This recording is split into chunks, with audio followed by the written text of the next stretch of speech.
It's been a couple of weeks since the last time I was out doing something.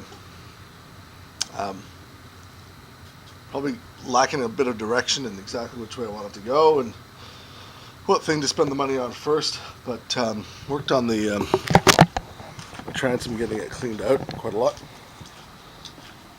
Now it's just the edges. I got to get around those in the grooves there. Spoke to the people at Seacast and they had some good ideas about how to get in there. I got a wheel. You see that this is fairly clean, just by sanding it down. A lot of the wood has come off. So spent my first batch of money on an order from a Canadian distributor because they were the cheapest. It comes to shipping. Local cost of about $250 for this. With the shipping and everything, this was just over $200. So I've got some no wax fiberglass resin, polyester. And then we have hardener, some mech. Those things go together, obviously. And then we have, I can't remember what I bought in terms of length. A 60-inch wide woven 1.5 ounce, I believe. Structure, some body to it. It's one part. And then some fiberglass mat.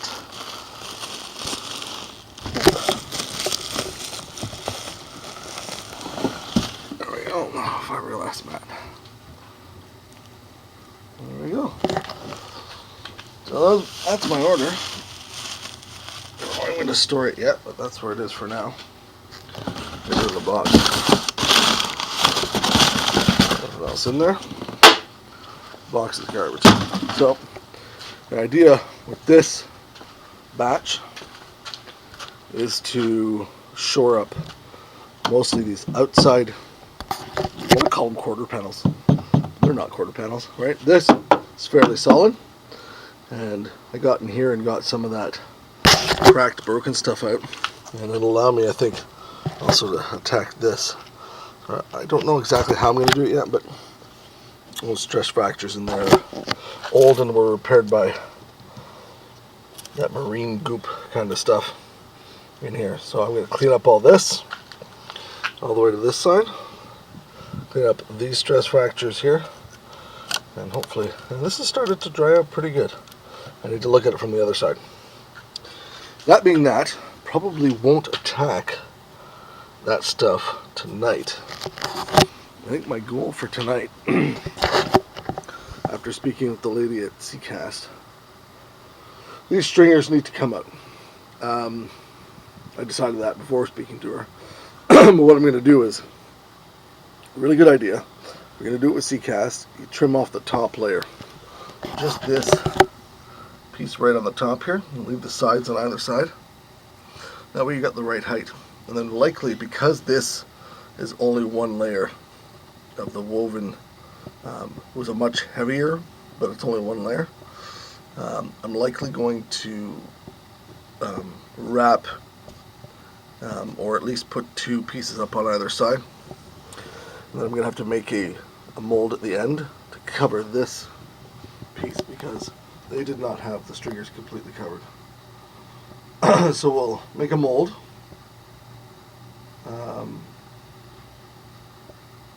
Thinking about it actually right now, I may do this while the wood's still in there. Why make a mold when you have the piece of wood in there? So I think I'm going to actually do a lot of cleaning. I think I'm going to have to do a little bit of sanding or grinding to get that layer of foam up. And we're going to build over top of what's there an extra couple of layers of glass so that it's shored up. And then, if you look at the end of the stringer, right there, it's really hard to tell from this angle, video. Zoom in. what you're looking at there is the end of the stringer. It's not even focusing well. No, let's do this another one. The end of the stringer. There's a hole right to the top of it. That hole is right here. That's the back side of the stringer, right here. Right? This hole, I'm sticking my finger through right here, is right above it. I want to leave this open. And so after speaking them at Seacast, you pour the stringer, make sure all this is completely open.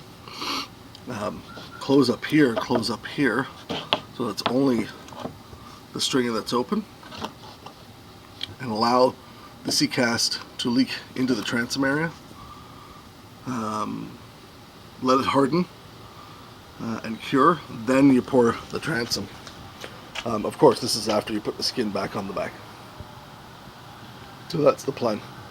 But first, clean up. So that'll be the plan today. Another thing I've done, which actually is a good piece of information if you're concerned about the costs. I'm trying to do this on the cheapest possible with the right products. Notepad with a lot of comparative notes. In the back I have measurements, boat dimensions, so that when I'm looking at product, I know exactly what quantities I need. So the only piece missing from that are the actual measurements for the stringers in terms of volume, so I know what to buy. Well, it's time to get at it. So just did some calculations, measured out the stringers, and it makes sense now that I've done it, but the volume is huge in the stringers. It's going to take more Seacast to do the stringers than it will to do the transom, and I don't know if I'm willing to spend that much money on this boat. Quick calculation, the two outside stringers, so these two here, this one and that one, 92 inches long. Center one, 108 inches. There's a gap at the back, right, that we've seen between the transom and I guess you call the bilge area at the back. So that gap here from this end to that end is 108 inches. All three stringers, 1.75 inches wide, 1 3/4 inches wide. That gives us a volume for the center one, 5 inches high, 1 3/4. That comes up to that volume, and that requires, according to the Seacast website, almost 5 gallons. Two outside ones, almost 2.5 gallons. You're talking about doing the transom, stringers only, it's 10 gallons just for the stringers, which is going to be a huge expense. I think that my calculations, which I don't have written in that book just yet, are possibly just over 5 for the transom. That seems like a manageable expense. I can do a few pieces of lumber in there for less than $50, even if I get the best quality. In fact, I have some lumber at my dad's. He has some stuff that he likely won't need anymore. He's moving, so I don't think he'll have room for it. There's even some teak in there. I know it's not, what you usually put in there, but I'm going to read some reviews and see if anybody's ever done that, looking for woods that won't rot. So, unlikely that the stringers will be Seacast. The transom will be Seacast. Say that with a lot of certainty there. But we're going to get at cleaning out this part. We've got that, it's a bit soft, this wheel. Has some give to it. But really got in there on the inside portion of this lip right here, and it really cleaned it out nicely. So I'm going to get my mask on. I'm going to go around the edges and get that done.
outer stringers are out of the boat.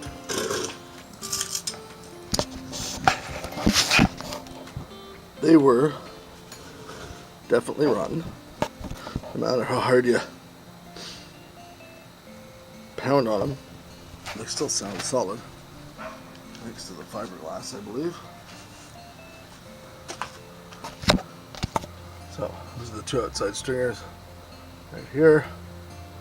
The center one I've left in there for now, but around the camera a little bit. Cautious to remove it right away. So once that's gone, any real structure other than the fiberglass is out. You can see all this stuff right here. That's the end of the stringer.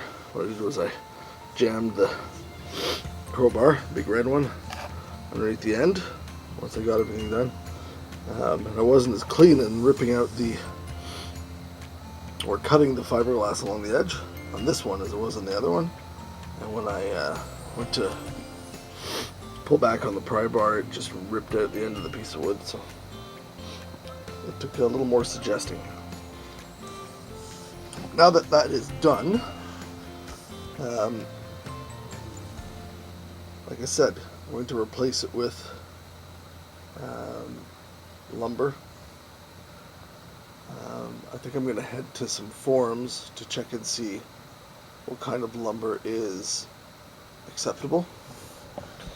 And I'm going to fiberglass the ends of the stringers prior to placing them in.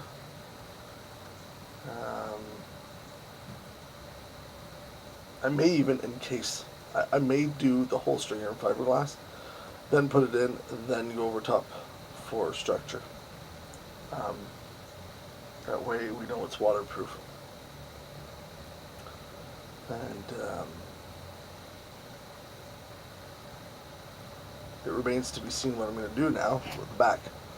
So if I have a stringer that's completely encased in fiberglass, what I can do is cut right here on this one. It's actually easy to tell now. I'm taking it out. This one right here, you see that there's a hole back into the transom.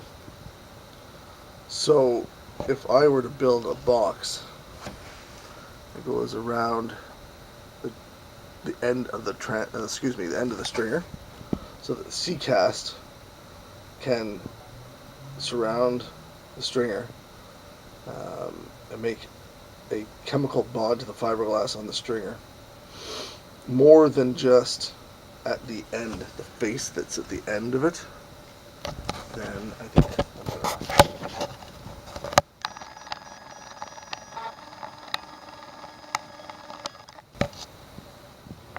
Well, thanks for watching this episode. We now have the pleasure of cleaning up, getting ready. It's about 8:30, and got a lot done. So I've been out here for a couple hours, got a lot done on, and I think I have to buy some more supplies. Looking at doing wood. And one other thing I want to show you. This kind of gap here.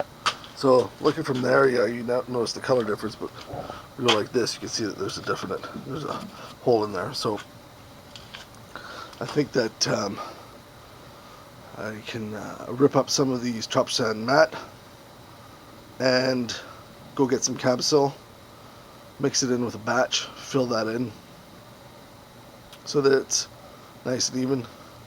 Got to look at these through holes. On this side they had some soft stuff, so I actually cleaned it out, but now it's a tapered hole, so not sure what I'm going to do with that. Maybe I'll put on the other side, some tape on the other side, cover the hole, and fill that in at the same time as I'm doing that piece right there. Then once that's done, then we do the whole back with at least one layer of woven, maybe two. Then put in the stringers, then build the boxes if I'm going to be doing the thing around the stringer pieces. Then get the Seacast in there, and I think we should be good. Alright guys, well thank you for watching. Try to keep more up to date on what's going on. And let me know if you have any questions. Shoot me a comment, and or I should say, let me know if you have any suggestions. That'll help too. And then we can go, help me out. We'll help other people out. Thanks a lot.